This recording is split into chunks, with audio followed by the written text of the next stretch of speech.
Title was, it was almost there right from the beginning, shop local. They wanted to do something, the hospital wanted to do something, which was based on the shopping experience, the middle of Aberdeen, the retail areas of the city. Um, when they asked me to sort of guest curate it, I perhaps extended it a wee bit and added that sort of subtitle of from dawn to dusk and from D to dawn.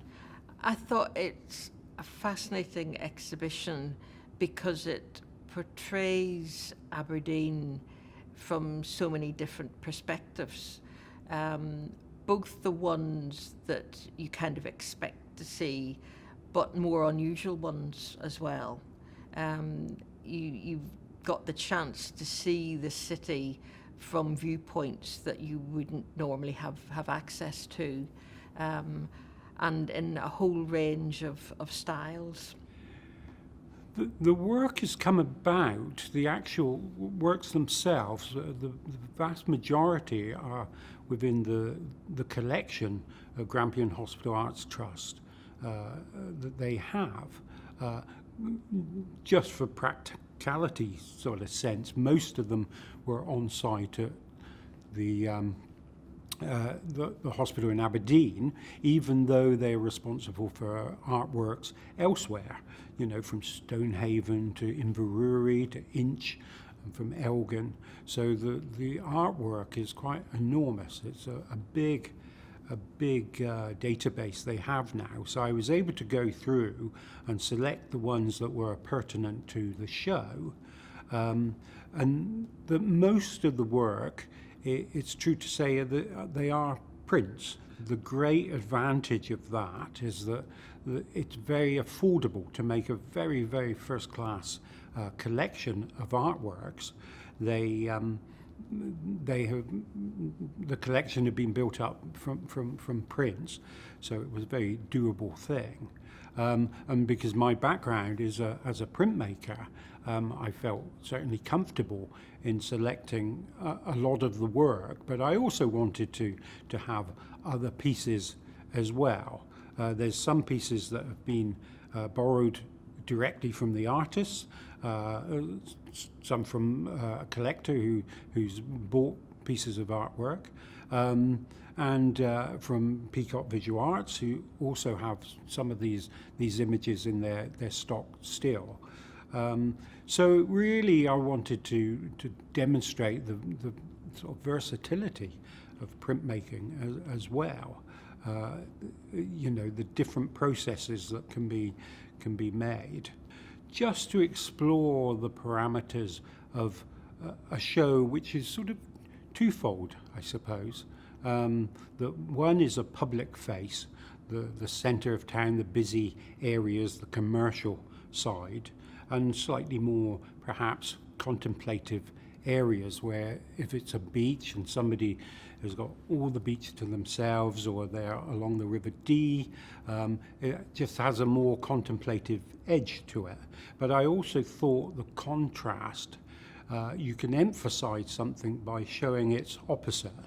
And I just thought it was a good opportunity because some of the images that I was aware that we wanted to put on did have that element to them, that they had maybe a foreground that was commercial premises, big sheets of glass, the necessity or the architecture of what was required for retail, and then behind them, very small windows to keep the cold out, and the nature of residential buildings in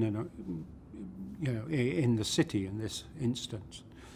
Some of the most interesting pieces were the ones that on the face of it represented the traditional historic side of Aberdeen, but when you look more closely there were little references to modern Aberdeen. For example, there is a print of Fitty, the village down at the harbour, But in the background is one of the very modern ferries leaving the port. So it's not just a quaint historic representation of the city, it's past and present all in the same picture. As you come in, the very first piece that you see is the Scottish alphabet, which is fascinating because you start to see if they've got people that you recognise, because they've got a well-known Scottish person attached to each letter of the alphabet. And some are ones you would expect, others are less familiar. And I got to thinking, if I was making this alphabet, who would I include? Who have they left out that I would have included? Yes. They have 4 cases in the exhibition. One of them I've obviously lent them some of my tools, which is related to printmaking, just to explain, to people that don't know how an etching is made or how a liner cut is made, that there's the tools in one of the cases that can give them a little insight into how these prints have been made.